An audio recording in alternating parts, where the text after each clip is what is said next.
Welcome to another episode of Angels, Positivity, and Love. I'm your host, Michael Andre Ford in America, Texas. We've got amazing guests from all over the world with incredible insight, incredible life paths, and it's usually their journey, their foundation that they've developed with their own personal growth and expansion that allows them to turn around and help others, whether it be a best-selling author, a healer, show host, or whatever it is that they do. It's sometimes a combination of all the above. Today is no exception, coming to us from Switzerland. What an incredible background she has. I'm only going to be able to lightly touch on a bunch of it. She's been a CNBC anchor in London. She's an investor, entrepreneur on some boards. She's a show host and much more than that. I'm super thankful to have Patricia Falco Beccalli. Sorry, I mispronounce everything. Beccalli. It's beautiful the way you said it. Well, as people know on the show, I mispronounce all lingo and everyone's names. Either way, I'm super psyched to have Patricia on the show. Patricia, welcome from Switzerland. Oh, fantastic to be here. Thank you so much for your invitation, Michael. I'm super curious, love your show, have seen quite a bit of it. And I think what you do is not only fantastic, but most importantly, intriguing. So right at the beginning of the show, I'm going to plug you first. That guys, check him out, check his channel out, because you get into another dimension. But hey, over to you. You're the host. It's just a little love, and I've got to plug your show because you're super. I mean, obviously, you're trained. You were one of the top, and you are one of the top. Just show host personalities that knows what they're doing. You are super self-aware, and you shine a light on each guest. So you have a fantastic show. It's on the Pulse, and you've been doing it a while. You've had Lorna Byrne, the Irish Angel Mystic, on. I think she's one of your favorites. But again, you're all about personal growth, helping people expand. It doesn't just have to be in any one area. You've been paying a lot of attention to this.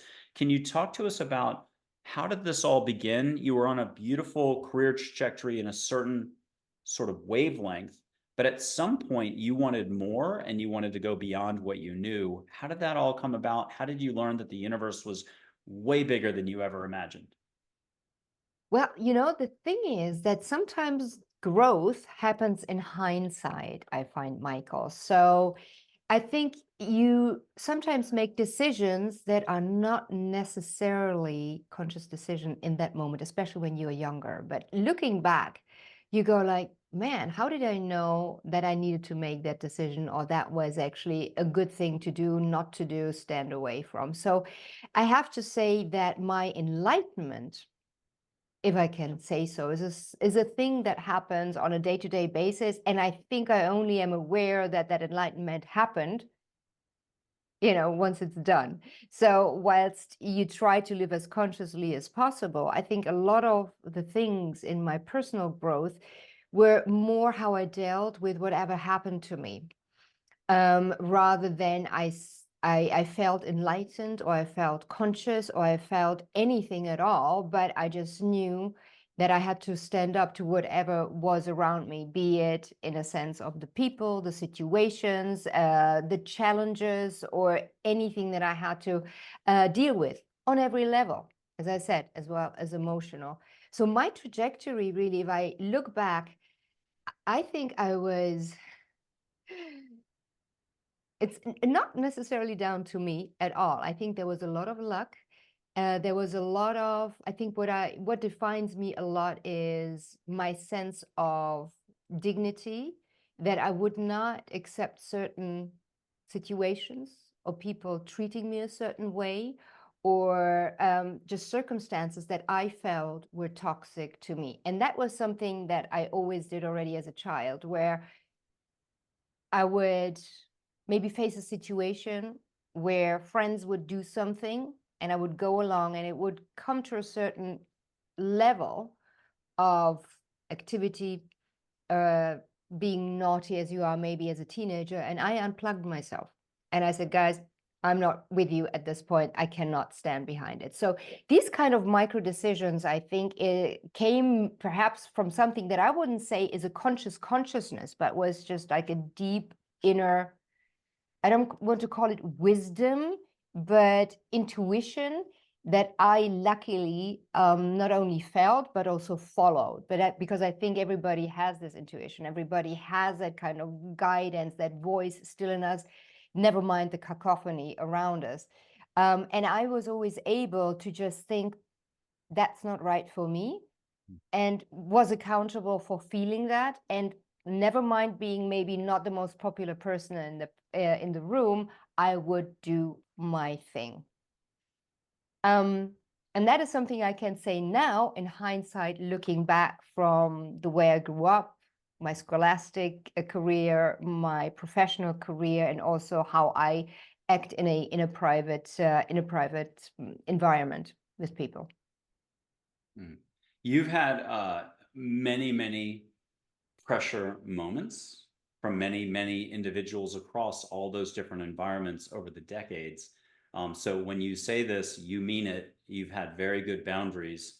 Can you talk to us a little bit more, or share with us a moment that either it's about having boundaries, or could you talk to us more about on the creative side? You took a chance. It was a leap of faith, religious, non-religious faith. It's the same letting go to get to here. And can you paint the picture and give us some flavor of what was Patricia going through? How did it pay off later? Was it a decade later or just a year later? You were like, yes, that was the best decision I've ever made.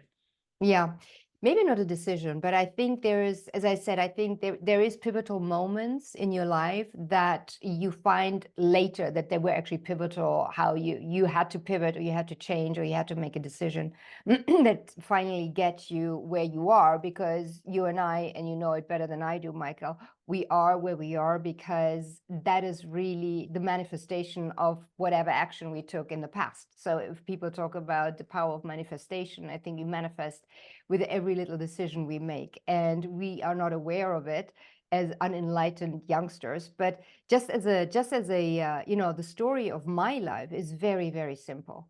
I grew up as an immigrant child, a child of two refugees from the communist system. My parents are Hungarian. They decided that was not necessarily the kind of ideology they wanted to continue living or having their child grow up in. So they escaped. I was born in Vienna and grew up in Germany. Now, it was really, for me, personally speaking, and also looking back, and I do a lot of hypnosis and regression therapy. What was interesting is, of course, if you are already in the womb of your mother, everything that happens around your parents or your mother happens to you in the womb. And I think I have these energies, or had these energies straight up. So my mom always said, you were born. We were poor. We didn't know the language. We certainly did not know how capitalism works. And I never learned it, by the way. But you were the happiest baby, the shiniest, smiley sunshine that one can ever imagine. You ate well, you slept well. When you woke up, you weren't screaming. You were just giggling about and playing until I would pick you up. You were a crazy little wild thing, but did always good. A lot of things went wrong, but you never meant badly, let's put it this way. So I was a happy child, but my parents were extremely unhappy. They were unhappy in the circumstances they found themselves. They were unhappy with each other. So between, scarcity in terms of financial security and scarcity in terms of also family security, because growing up with parents who, when you're a teenager, you kind of say, please get divorced. It's good for you. You start counseling your parents. These are kind of moments that are this is kind of a trajectory in your childhood that forms you quite a bit and formed me a lot.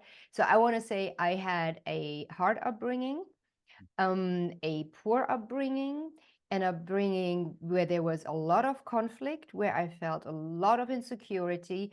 And this kind of trauma, I want to say, is really what gives me the strength always to continue to go on. It sounds counterintuitive, but I think having grown up in scarcity, you're hungry. You're hungry, and you want to do good. You want to also appreciate what your parents did somehow for you, even though you didn't ask. So run away from a communist system where you didn't have a chance to maybe develop your true talents. So I always felt that I had a responsibility to make the most out of the opportunity my parents had given me. by running away and by setting up shop in Germany. And this is what I tried to do, which was, on one hand, we lived in freedom. On the other hand, it was the greatest pressure as a child to kind of do something with it. Was there ever a moment that I felt I'm doing good? Hardly ever. I'm very strict with myself, very hard with myself. I'm extremely disciplined. You know, for me, I never am. I always have to continue becoming. So, which on one hand is beautiful because I know I want to develop, but then again, it's also exhausting. Do you know what I mean? It's exhausting to not just go like, hey, that was cool. Just relax. It's fine. But for me, it's always like, woo, and it does not matter. And that's the interesting thing. It doesn't matter how far I have come in my career, in my, security, my loving family that I created with my husband, with my child, with my extended family, or what I have created also in terms of my financial security. There's always this, yeah, but is it, am I really secure now? Am I really safe? Is this really okay? Am I okay? And so you approach everything with this lens of, I gotta make sure everything is good. So this micromanaging of every situation is what you could also call consciousness. Nothing is left to chance. Yet chance is something that I totally believe in. Mm. Does that make sense to you, or is that totally crazy? No, totally. You're riding a very fine line, or surfing a very particular wave and a pattern. It's interesting because about 3 years ago, my mom passed. Mm. And when I started mourning, I was, of course, mourning her death. But what I mourned was actually more her life. Mm. And the way she lived her life, with the conflicts of herself. She had huge, eating disorders. She was obese. So everything that was a problem for her, she would internalize through food or soothe through food. She had conflicts with my father. She was a frustrated, well-trained opera singer, and never was able to actually, engage in her art and her real talent. So there was a lot of things. And when she passed, I said to my daughter, I said, the way Nonna lived is more hurtful for me than her passing, because her passing, in a way, yes, she's not there physically, but I feel closer to her than ever because she is talking about energies, talking about angels. She's always there. And I dream of her from time to time. I feel that kind of, she's here from time to time, and it's beautiful, and I indulge in it. And with her passing, so many things about my father came out, and he also passed a few months after that, that you go like, okay, why is that happening? Is that important to me right now? And the toxicity, let's put it this way, of who my father was, who he turned out to be once my mom passed, is for me actually good, because I could let go. I could let go of my father, and in that sense of my childhood, which created me, but is not part of the now, right now, or try not to be the part of me in my now, if that makes sense. That's incredible bit of sharing. I love it. Beautiful. Okay, let's talk gentleness, kindness, compassion, self-love, which is Mm-hmm. something that we all, well, a lot of us put it off for decades at a time. We try to stay up here and to know what we know and think what we think about what's happening to us, not for us. Some people can go a whole lifetime, and it's not until their last breath they realize, oh my God, I could have just loved more being here. It's that hard and it's that easy. Can you talk to us, and you've been touching on it, the juxtaposition between the two? How do you describe what's up here versus here? And remember, every philosophy, culture, religion, spirituality, they try to answer this. So I'm only asking you the eternal question here. But it's timelessness, limitlessness, unconditional love, Mhm. possibility, thinking, fear, rejection, worry, all the rest. How do you Mhm. handle all this? Mhm. Wow, there's a lot of questions at once. I think empathy is a good one because empathy is something that, for me personally, is easy to have for other people, hard to have for myself. All right. And if you think about one of my greatest values and virtues, hence, because I try to live my values and make them alive through it, is discipline. I totally believe that if you are disciplined about how you lead your life, manage also your cognition, your thought process, you manage a lot around you. I meditate, I manifest, I write my journals, I do all of this. So that is really on a daily basis. I do crazy stuff for longevity, like cold showers, and I'm, really trying to stress my body acutely, not chronically, to just, be there in the moment. And I do that with a discipline that people go like, and I also say, well, I didn't want to do this, but that's an act of discipline. And an act of discipline excludes empathy for the moment. It excludes, it is done out of a long-term self-love, as in I want to look after myself. I want to live 111 years, an angel number, okay? I want to be there for my child, especially for as long as I can, in good shape. But the process, there's no kidding around it. And there's now the businesswoman coming through. You got to chop the wood. If you don't chop the wood, nothing will happen. The law of attraction, the biggest part of that word is action.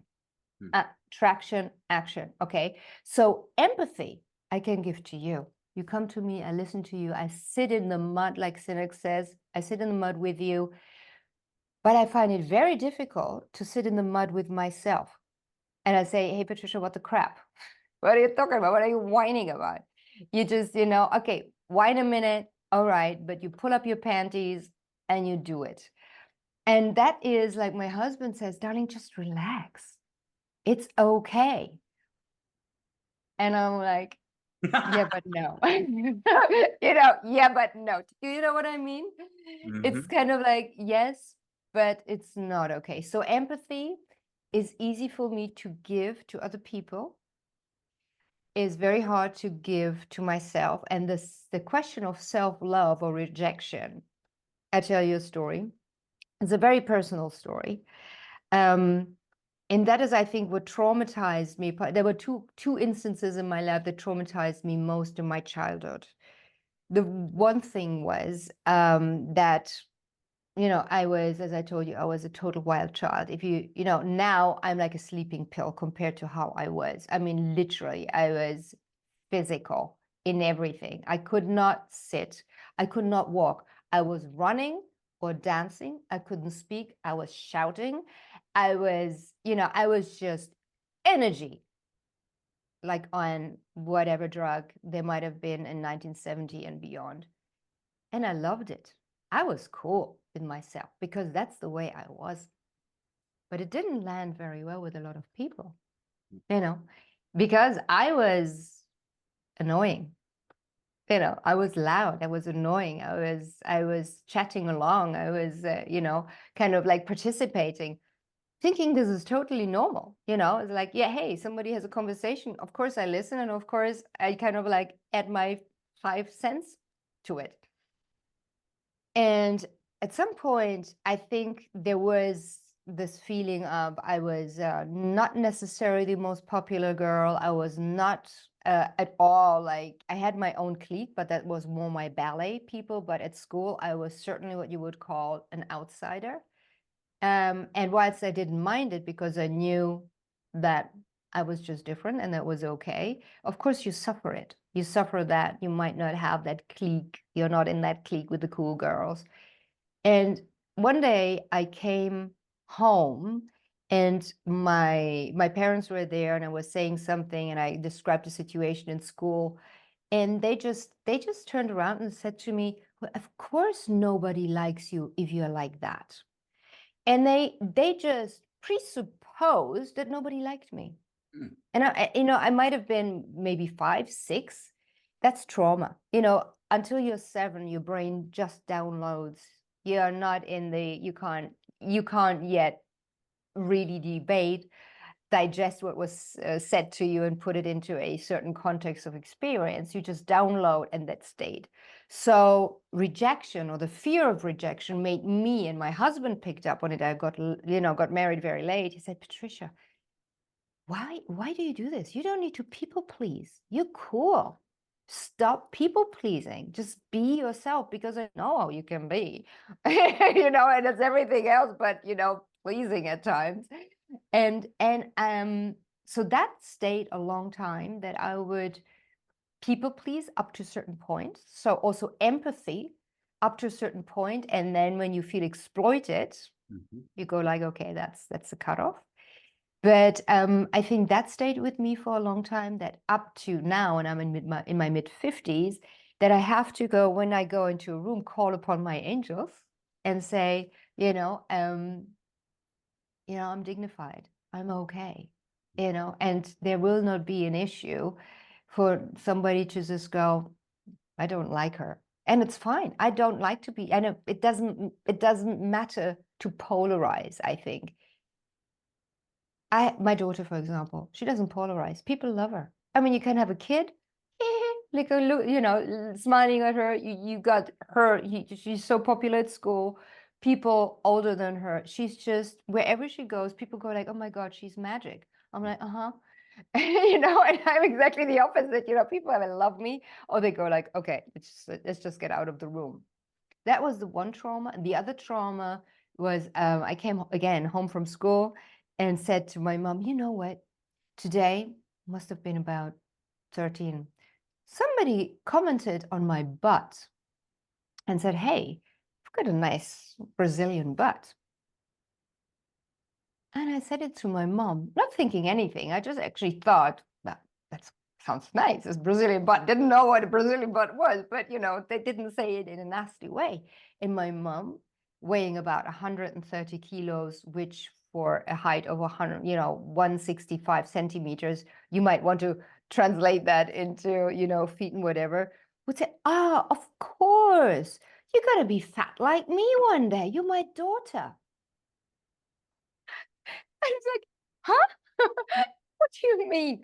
And I was always skinny, and I was in ballet. It was important, you have a certain body feel. I was exactly like my dad is a skinny dad. I'm so lucky. I'm born like this. But this also traumatized me, that my mom fully expected that I one day would turn out like her, being what Wallenstein's, was it Wallenstein, Venus was all about, voluptuous, and in our day and age, not necessarily what you would be as an attractive woman. So I think these two things are still with me. The kind of thing that I say, I have to be okay. I am okay. I am enough. And it is a daily discipline to have that self-soothing. Maybe that. Yeah. And at the same time, always keep that fire in you, that you want to continue growing and expanding and continue to be curious. So there is a balance. And the other thing is to find peace with who I am physically, in terms of health, of course, fitness, but also just literally feminine beauty. And you've been paying attention a long time now to energy flows, how you feel about a particular situation, either on the business front, back when it Yes. was the career days, or back to just basics. There's people who walk into a room, they're oblivious, and there's people who walk into the room and kind of sense where they want to go next, who is maybe the next group that you walk up to, and so on. You're very good at that, and you've been paying attention for a while, and in a gentle way. I'll just mention compassion. Something earlier you said, and we're going to get to the room thing in a second. You talked about earlier, exercising or other stuff, taking action with no thought. That's one of the definitions of thousands of ways you could describe compassion. Even exercise. I think one of the archangels said, running is compassion, or exercise, or whatever people do. And for me, it was a light bulb going off. I've been a runner since I was 14, 42 Hmm. years ago, but I hadn't looked at it as a compassionate act. But the way I describe it is you're giving yourself a break and checking out of what you think you know up here to just Beautiful. relax. Speak about relaxing a little bit. When you walk into a Yeah. room, you're very sensitive and you can feel how things are. Use your words to describe this. Yeah, it's super, super interesting. And also in a couple of things in my career as a journalist. All right. So the communication, it happens very, very little through what people say, and you know that you've been in the corporate world, and it's more about the body language, and it's about the how in spiel really what people say and how they then move, how much that matches. So for me, when I walk into a room, I literally can feel people, and I think that was a great talent to have, or not talent, just something like an ability to have, and the consciousness that I could feel this, and I allowed myself to talk, to have that energy talk to me.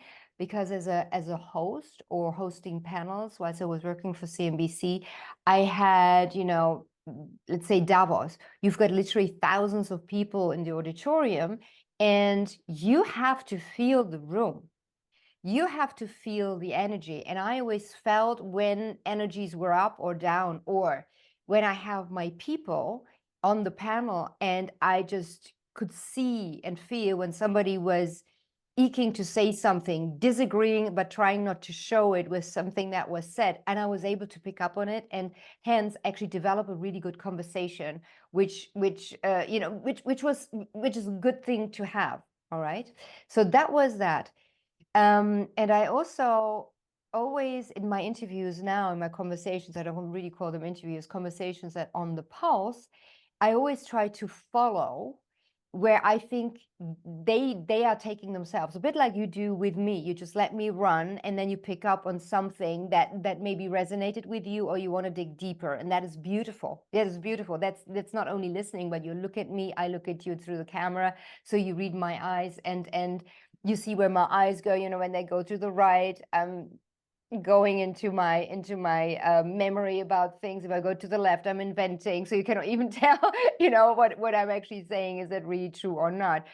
But and it is. The other thing and the other thing is, now in my partnership, we're doing private equity, so we're having negotiations, we are looking at companies to potentially invest in.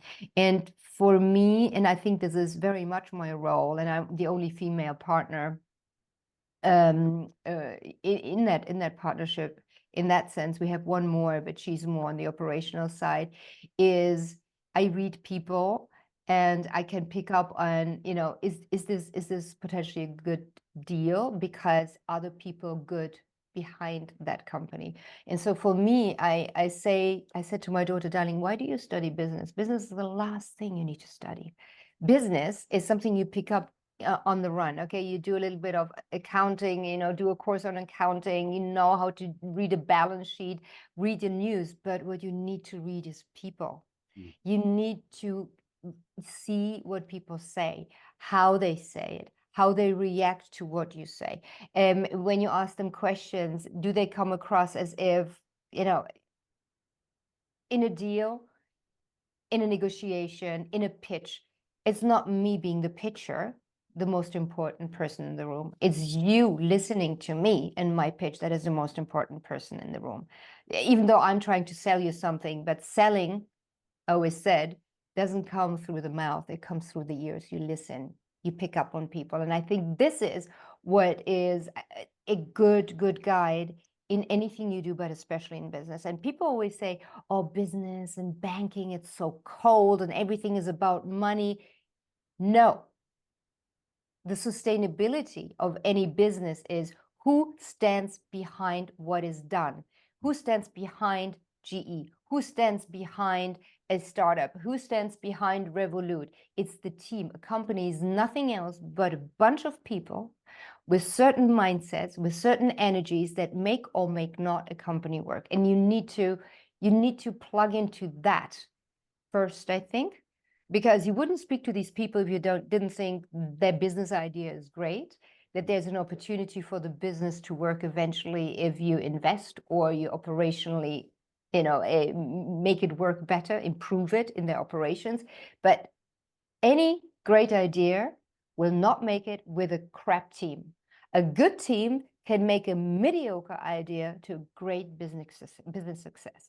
So for me, when I said to my daughter, okay, in her choice, what does she want to study? I said, well, listen, study psychology together with artificial intelligence, cognitive science, and perhaps a little bit of philosophy or history. Then you kind of have some elements to know a little bit about the world, know about people, how they work, know about the money, the element of money, the tool of money, how that works.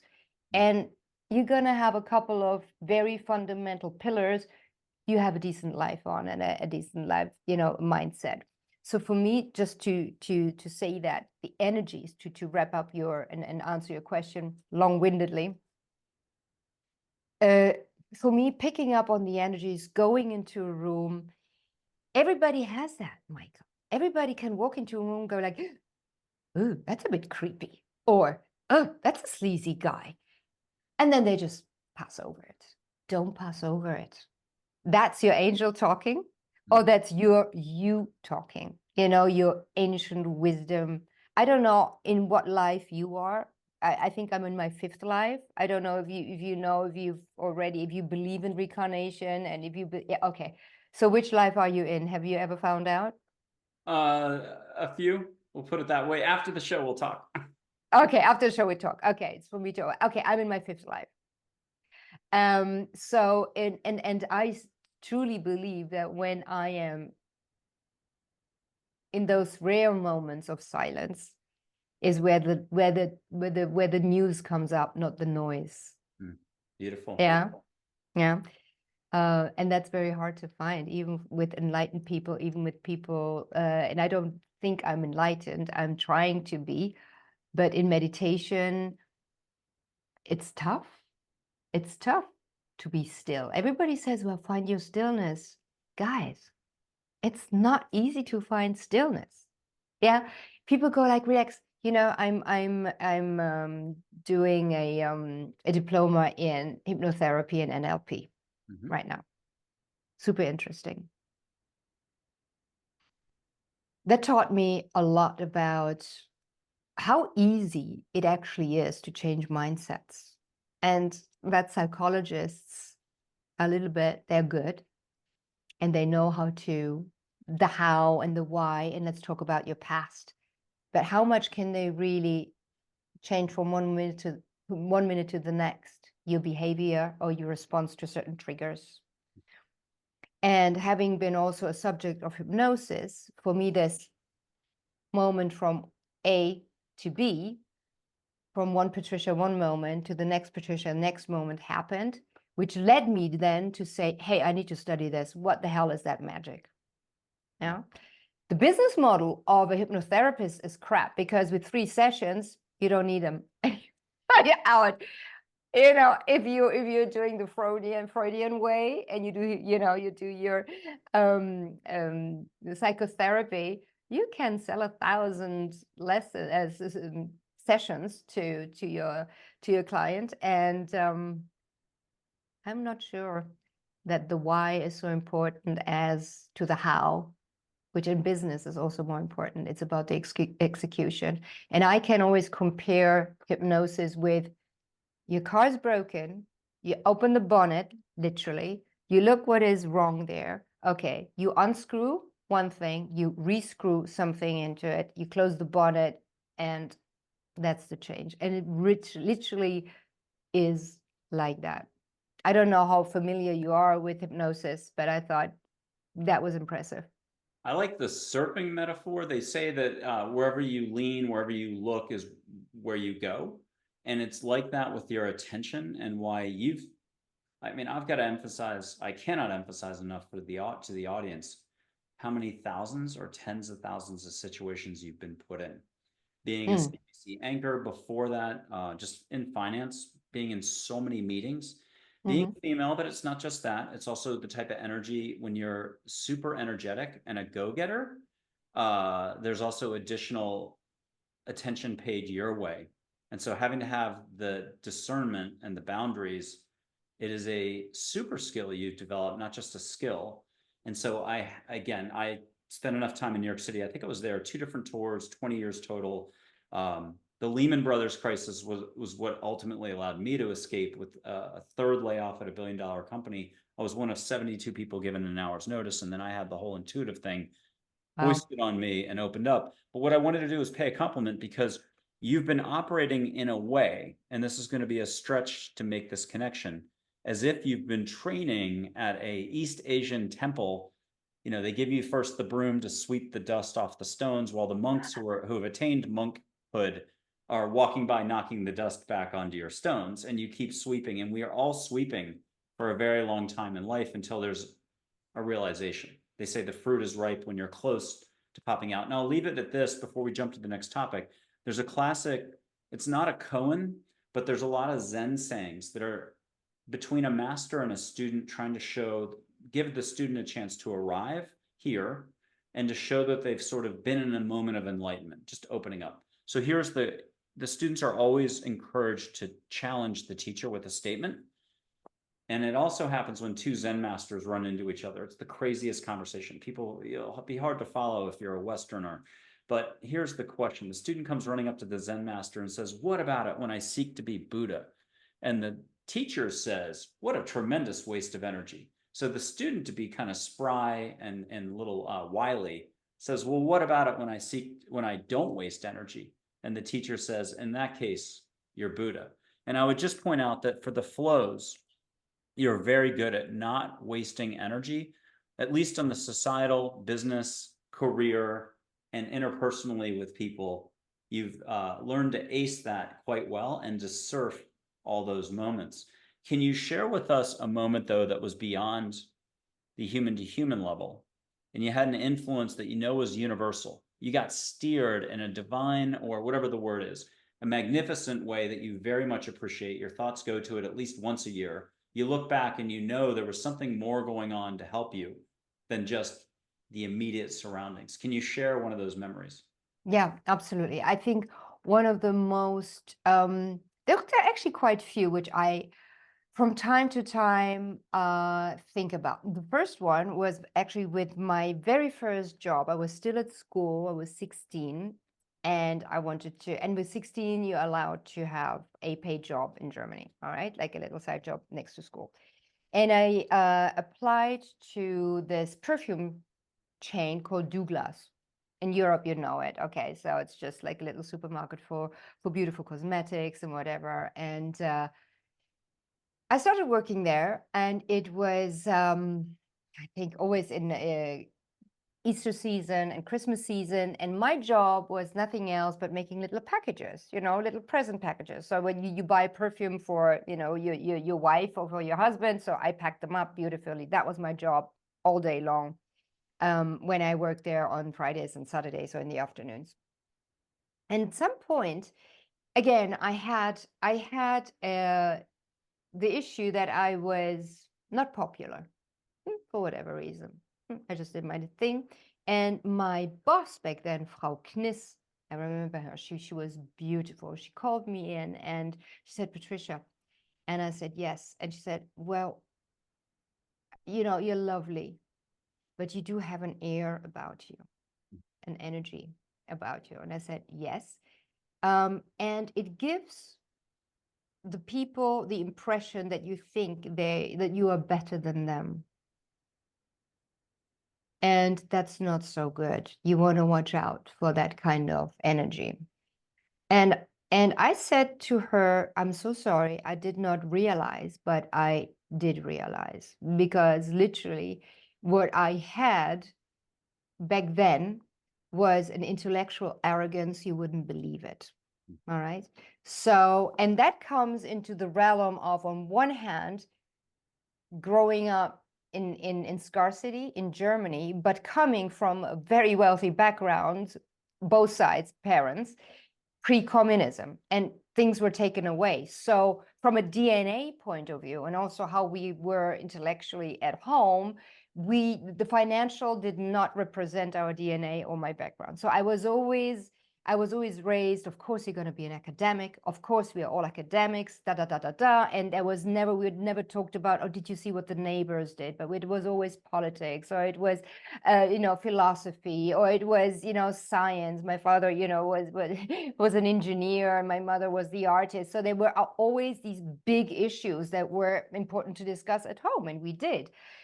So for me, working, of course, at a place like a retail outlet, where you have those, with all due respect, to these people, shop assistants that might not even have schooling, right? So I was there going like, who are these people, kind of thing. And it was literally like this, because I knew, yeah, I'm doing this job now, but guys, one day I'm going to buy this shop. That was always my attitude.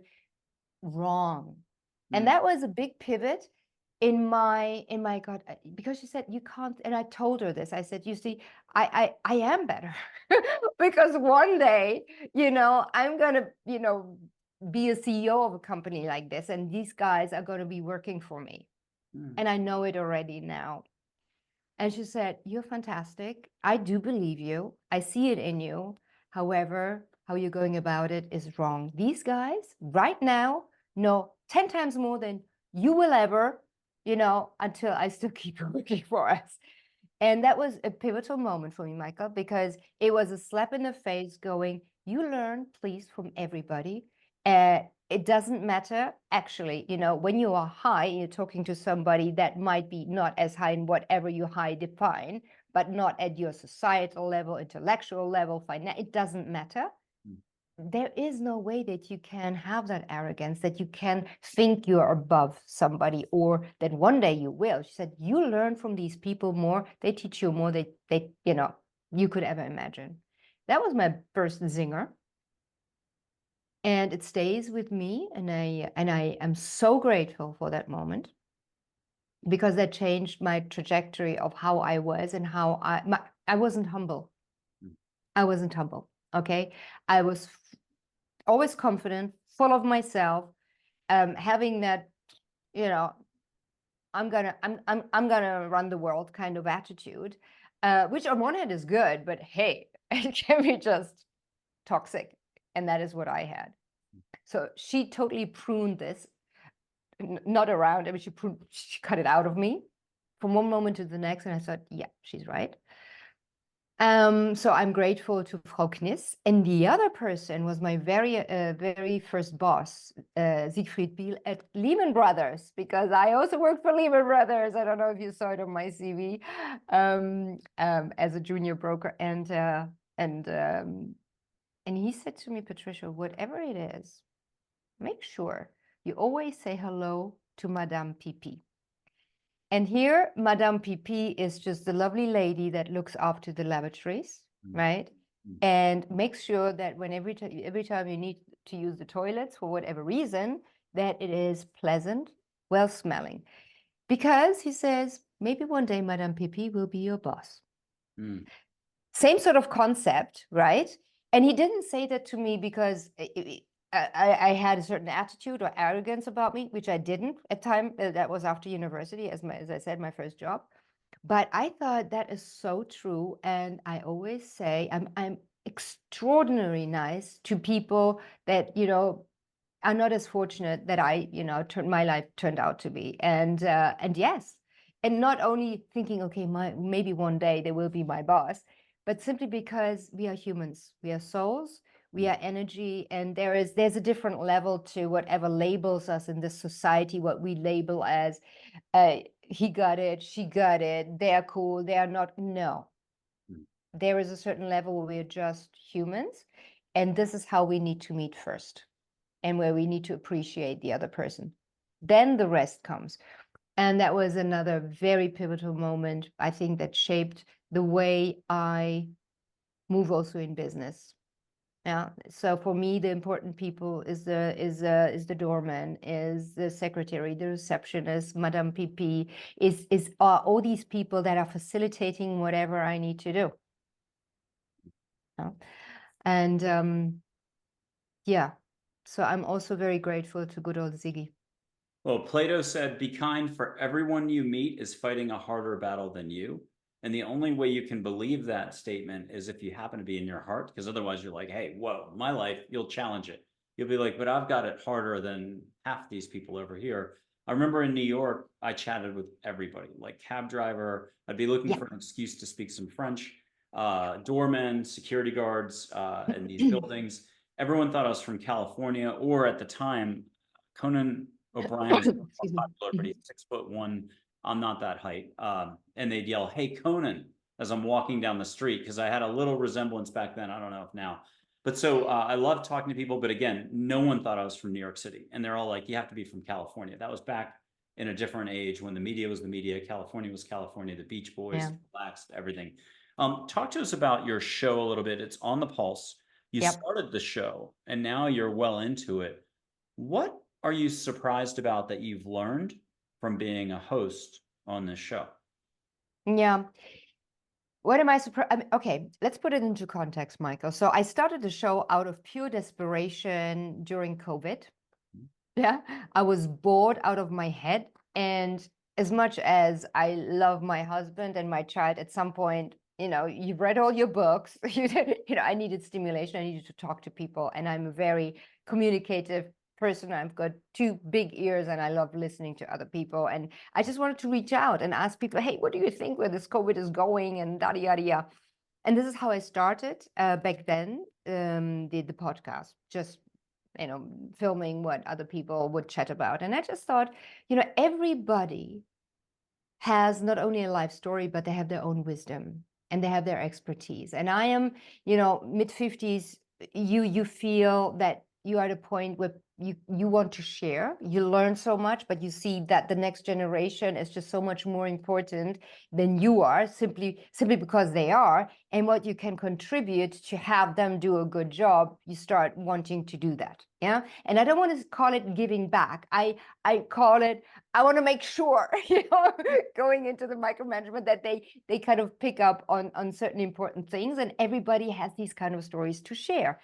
Now, the reason why I then did it, so it's pure egotistical. I'm bored. I need to speak to people. I need to feel close to people. I need to know what they think. I need to know their story.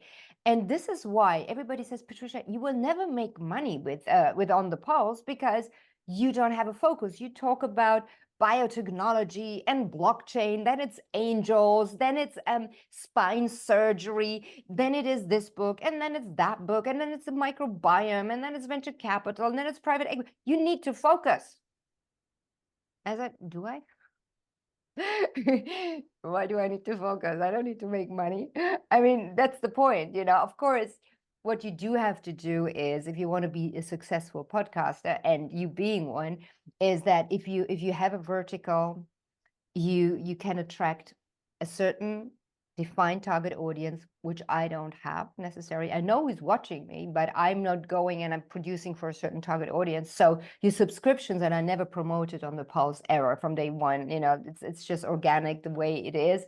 That it has no focus apart from, I'm curious, I want to find out and learn from your expertise. So what is it that made you such a genius in blockchain? What is it about blockchain? What does it mean to you? What does it mean to me? What does it mean to our society and where we go? Same about AI. And so what you see on the Pulse is my spaghetti brain, literally. It's all these things, and I read these books, and I really read the book, cover to cover, of every author I have, and I dig deep. That's just something that I loved about journalism. I was okay, I was in live TV, but what I really like is, I like to research, I like to go vertical, I like to go deep, I like to follow what the real story is. And even at CNBC, people that I had as an interviewer, as an interviewee, they'd say, gosh, you're a great conversationalist. They didn't feel they were in a Q&A, because I wasn't out for the throat cut. I was out for, I want to hear you. I want to see you. Who are you? Why are you saying what you're saying? Even when it comes to numbers, okay, you're the CEO of BMW. That's the vision. Where does it come from? You know, who's the you behind that vision? Why is that so important that you lead your people, your team that way? Because it's not the CEO that is leading, it's the person that has a CEO title and that is leading the other people they call team. And this is where it circles back again. The sum is greater than the parts, or 1 + 1 = 11, or 111. Can you share Love with it. us, what's your favorite? You have to come up with a marketing expression, a logo. You got to be creative. You want to reach for it. Is it before you go to bed, you make a request? It's always dream time. You take a shower. It comes to you in the middle of the shower. For some people, it's dog walking or when they exercise. Others just know how to sit still and let an idea of flow come to them. How do you get your creativity going? How do I get my creativity going? I think I get my creativity going by always trying to see it from the other perspective. Yeah. So if I look back at any kind of meeting or negotiation, those that run up against the wall are the dogmatic minds, right? Others, yeah, I'm stubborn. Yeah, cool. How cool is that to be stubborn? What does that mean? For me, stubbornness is a lack of intelligence, empathy, being the opposite of being a can-do person. A can-do person is, oh, that's your view. How come? So I think my creativity is not really my creativity. My creativity is I'm trying to put myself into your shoes and I'm going like, okay, Michael, you're doing this, what would I do in your shoes? And I'm putting myself and then I'm kind of like embodying you. I'm embodying you and I'm thinking, okay, so how does the world look to me out of your eyes? And that for me, being me, is a creative way of going about things. Yeah. And sometimes, the why question, everybody says you have to know your why. I'm not so sure. Why is offensive. If you tell me something, I say why, you go like, whoa, that's a default that people kind of get defensive. Also, a why question is never ending. You give me an answer, so why? You give me another answer, so why? It doesn't get you anywhere. And I don't think that people that ask why questions in that sense are really going deeper than whatever comes out. I think that how come, how do you do what you do? When people say, for example, I am depressed, you go, no, why? They go like, well, I don't know. But if I ask them, so how do you do your depression? Because being depressed is actually a process. Like happiness is a process. If somebody is, oh, I'm happy. Why?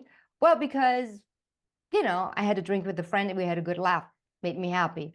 Cool. But how do you do that happiness? How do you carry that happiness? That is a lot, a lot further. So for me, my creativity in business, what I'm very good at, I think, and I was told I'm good at, is I connect the dots. The only way you can connect the dots creatively, I put things together like, hey, this could work. It's like a puzzle. That to me is when I look at the universe of what we do, that it falls into place. I go like, hey, listen, why don't we combine it this way? Is when I hear music, but I see a choreography. I love dancing. So, I've always been, my mom always said, you danced before you walked. All right. So when I hear music and I close my eyes, I see a choreography, bodies dancing in a certain way. So I don't know whether this is creativity and a given, or creativity is also something that is based on your experience. You've seen it before. There's hardly anything you can reinvent. Reinvention is putting the same parts together in a different way. And I think when you can do that, and you can do that when you're not dogmatic, when you think around the corner, when you allow, like before we went on air, you tried to open my heart, and you did. In a beautiful Before ritual. the show, and we'll do some more after the show. We'll see. And in a moment, I'll light some sage and we'll take some steps on the show. We'll see what happens, but keep going. Yes. Yes, so so for me, creativity is yeah, you can be maybe talented and you use, but the talent is just, and creative is you looking at things differently than me, and together we can be creative. Because I this is what they call the brainstorming. That's diversity, and that is so beautiful if you allow it. So for me, I think if I sit down and like, okay, write something creative, I'm like, I need input. Yeah. Your output never comes through input. Like I don't believe when people say, oh, I need to go and meditate by myself on the top of the mountain to find myself. I don't think so. I think you find yourself rubbing against situations, rubbing against people. As a woman, you find your femininity, in juxtaposition to the other feminine, to the masculine, to the it.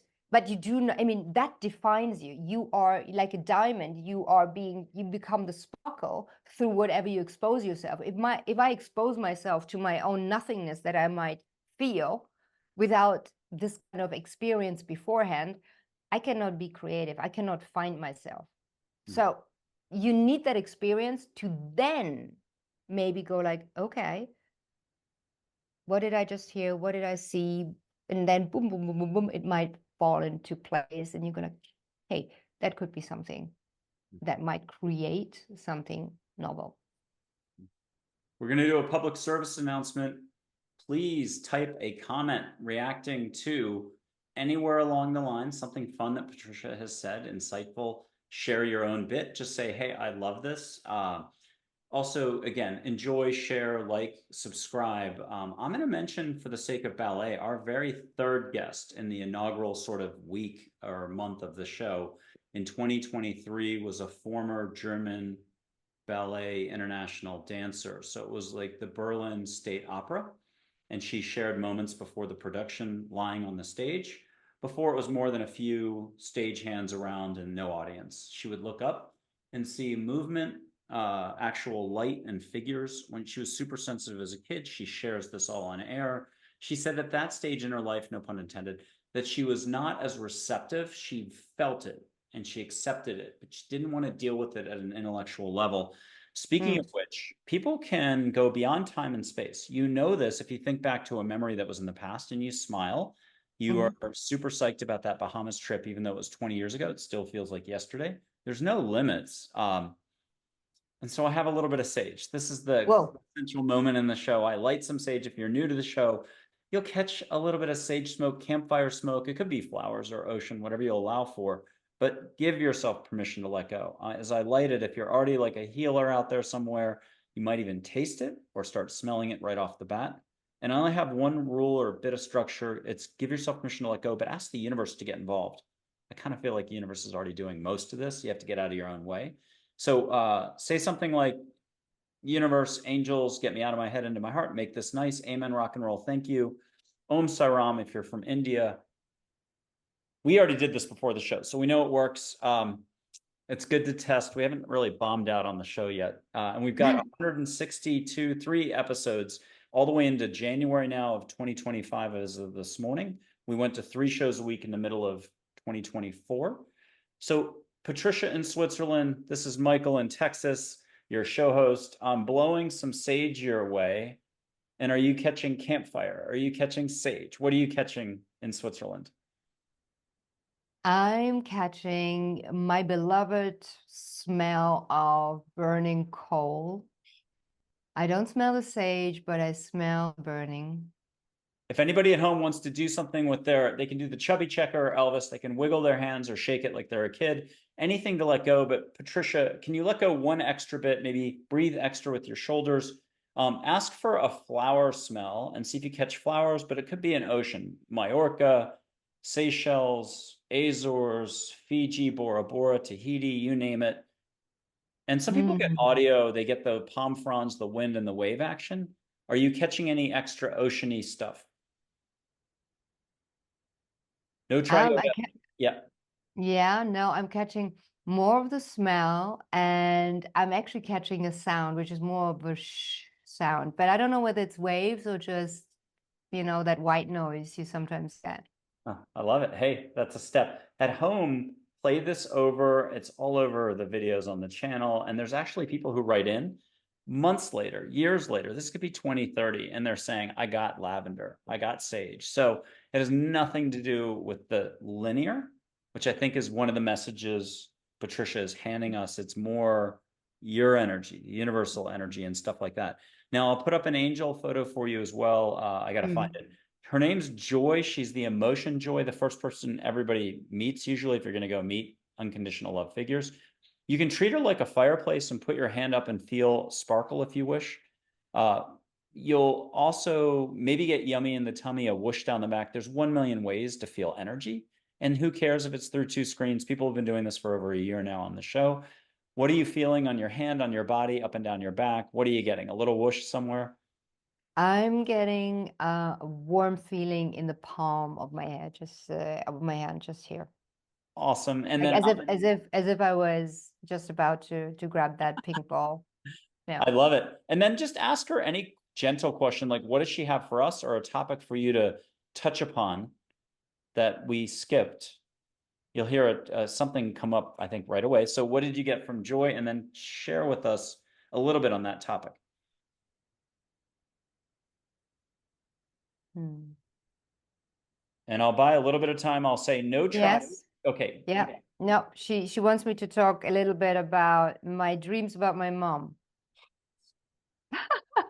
What tell us about the dreams with your mom? Well, there are not very many. So my mommy passed away, as I said earlier, about 3 years ago. And there were a couple of weird moments. I mean, the first day that, she was gone, and I had to clean out their house, and really throw everything away or just handle whatever was left there. When I took a break, I went to a shopping center, and I swear to you, Michael, on the parking lot, there were many, many cars. And there was one angel number after the next. I've never seen so many. An angel number is a triple same number. So 777, 666, 222, whatever it is. And I was walking through the parking lot, and I was literally every other car had a triple digit. And I was, Mom, is this you? Right. And it still gives me the chills. So you may believe in it or not. I do believe in angels. For me, angels are energies. And I somehow always, when I look somewhere, all of a sudden I see so often triple digits. So often. So for me, I always say, and I say it when I'm on the phone, when I'm in the middle of a conversation, even in a business conversation, in the car, whatever, I say, hello, angel. If you go, huh, what did you just say? I said, never mind. But I always honor that I know they are there. So that was that. But that was first instance. The other instance, I don't dream about my mom a lot. But at some point she came to me, and I was standing in my bathroom, and I remember her coming in, and I was looking in front of, into the mirror, and she came to the left, and I felt her coming that's the dream, into the bathroom. And I looked over and I said, hey, Mom. And she was, I don't know what it is, young, beautiful, flowery dress, kind of like, finally, I'm happy. And I'm so happy she's happy because I said earlier I was mourning her life rather than her death. And she just said, just stop, Patricia, just stop. And I said, Mommy, what with? She wouldn't tell me. It was just stop. And she left me with this beautiful, just stop, let go, just turn the other way, which is wonderful. It's releasing, but she wouldn't tell me what, which is a huge question mark to be left with. So these are a couple of incidences which Joy wanted me to share with you for whatever reason. And maybe some of the viewers had something similar, where a beloved one that passed came back and said just stop, and what they made of that, what it meant to them. I think she meant, I made it that way, just stop with your traumas, get on with your life. You're okay. I'm unplugged. Your father is unplugged from your life.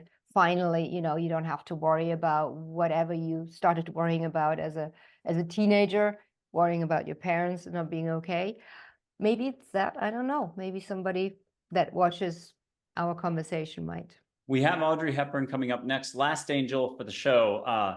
This is a historical photograph, fellow Swiss resident. So She's an angel. She'll move in a photograph. We all know photographs can't move, except if you did a survey of kids, they'd probably be like, well, maybe it's possible. They'd give it more credence. But guess what? This is the best time to be able to meet your own brain, the resistance side of you that says it's not possible, or you're not worthy, or all the knots. So a photograph can move, an eyebrow goes up, a wink, a smile, shoulder waggle, you name it.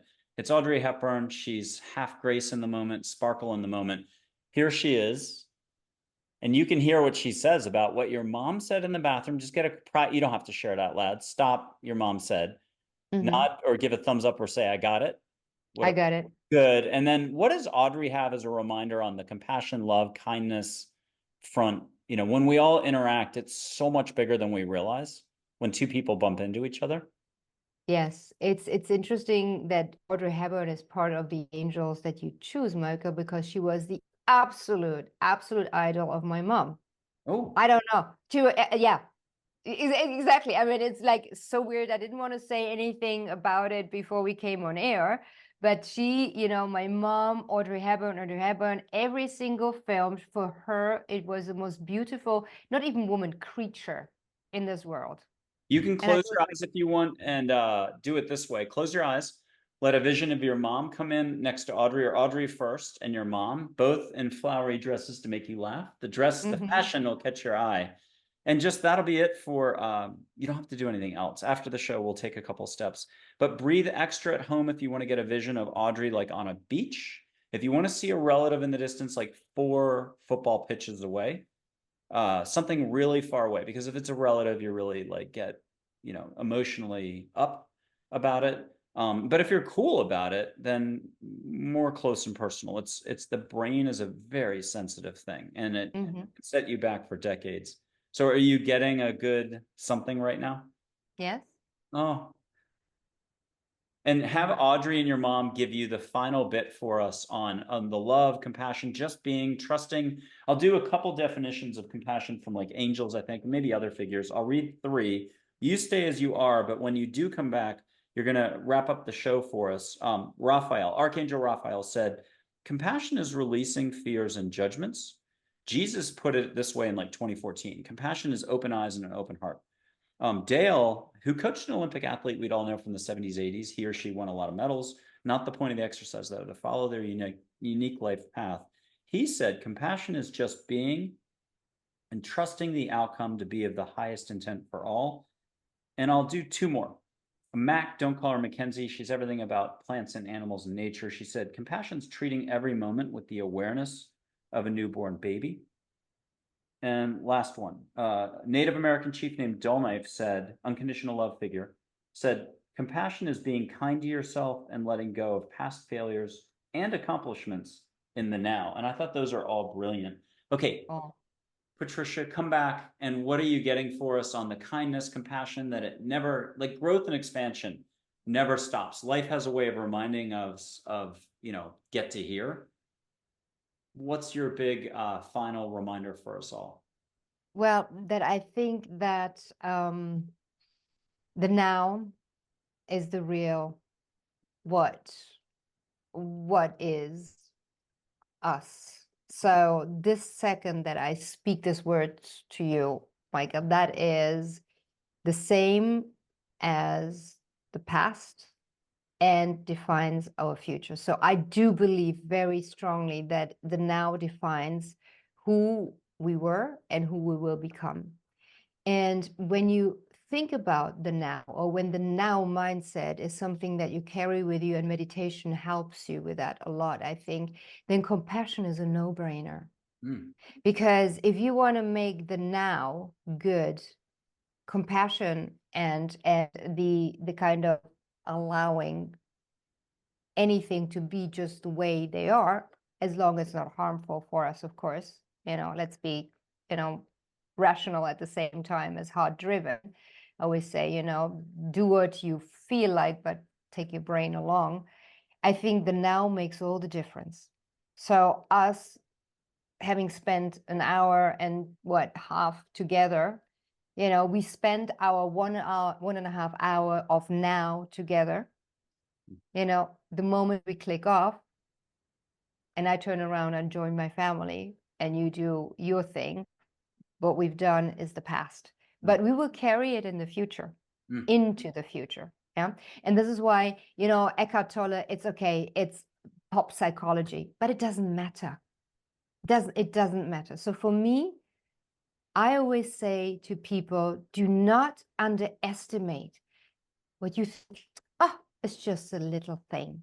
Don't underestimate the minute that you go like snooze button, because that snooze button is which will really define how the rest of your morning goes, and will define whether one day or not you press the snooze button so often that you go like, somehow I missed something in my younger years. Why am I where I am? So don't underestimate the power you have. You have agency in the moment, and you do. And it doesn't matter if you're a slave. The agency might not be in your actions, but in your mind. All right. Or if you are a, you know, CEO or the leader of a country, even more so, the now defines not only you, but the reality and the future, and then also the history, of course, the legacy of your decisions. So don't underestimate how powerful you are. Now it's always the occasion, think less, pay attention more. And how about this? I'll do an Eckhart Tolle quote, and then I'm going to offer you one last little interaction that's, we've done it on some of the shows. Eckhart Tolle said, ego implies unawareness. Awareness and ego cannot coexist. It's what Wayne Dyer said, I think, about the hot shower. Hard to take a hot shower and be really upset. It's either or. It's kind of like being half pregnant. You're either here or you're up here. They are mutually exclusive, and learning the difference is what allows for a little bit of wisdom on your path, and helping others too, which you've been doing quite a lot with your show and a lot of other, call it emotional or physical energy touching that you do with folks. Speaking of which, we can put our palms up at only our highest energies, and we'll really blame angels for all this. You're in Switzerland, I'm in Texas. I'll put my hand up. We'll feel the energy with our palms, but only the highest intent. Give permission, only your highest intent. So it's love and above here. People can do this at home, but again, love and above. We're not catching anybody's energy. 4 years from now, 16 million views into this video, we're not catching any energy. Only compassion, love, kindness, gentleness, and some sparkle. We're connected. And in a second, with this hand, some angels wishing you rainbow light 3 times. The first time we'll sandbag. The second time we turn the volume up 50%. The third, we go big, go home. You're already at home. We'll go big. What are you feeling, first of all, with the palm? A little bit of warmth, sparkle? Yes, totally. Warm. Okay, here we go on this, but sandbag, keep the volume down. People at home judge it, but not too much. You guys still be here with the catcher's mitt and receive. And here it comes. A little bit of rainbow light. It could go up your back, and just feel what you can feel. And it should be just a little bit of energy movement. Did you get that okay, Patricia? What I did get was a little bit of an itch under here, you know, just before on the side of my wrist. Okay, and if you want to breathe a little more, you can leave the other hand motionless now and just up and down your back, or a little bit of energy in the room, but give yourself permission to let go. Ask angels to make it nice. And here comes a little bit more rainbow light your way.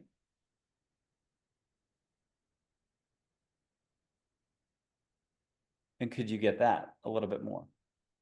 I feel something like a pressure on the back of my spine. Okay.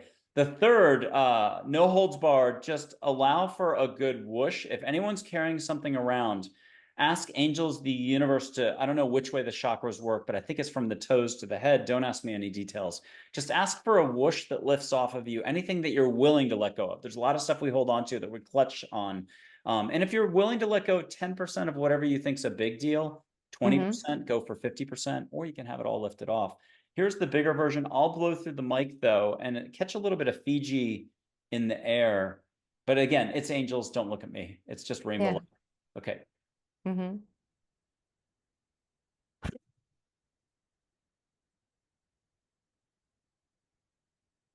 could you feel that a little bit more? Cognitively. Okay. Cognitively, and with a lot of hope. Well, thank you so if much. You can feel cognitively. Huh? Thank you so much for being on Angels Positivity and Love. You've been a delight, and I'm very thankful for you having been on. Thank you for this opportunity. And it's not an opportunity, it's an experience. I had unexpected fun. I felt, being an extrovert by nature, I felt vulnerable at times. Okay. Um, because I do know, being from the media as well, how it may be perceived. And having that people pleaser still in me as fighting it and just go the subtle art of not giving an F route. Okay, we do know Matt Matson. So I felt vulnerable at times. So thank you so much for being interested, for having listened to that spaghetti brain with its interesting background, and perhaps a couple of people can relate to what makes all of us tick at the end of the day. So fantastic work you're doing. Thanks. Patricia, you're wonderful. Thank you very much for being on the show. And we'll see what happens after the show as well.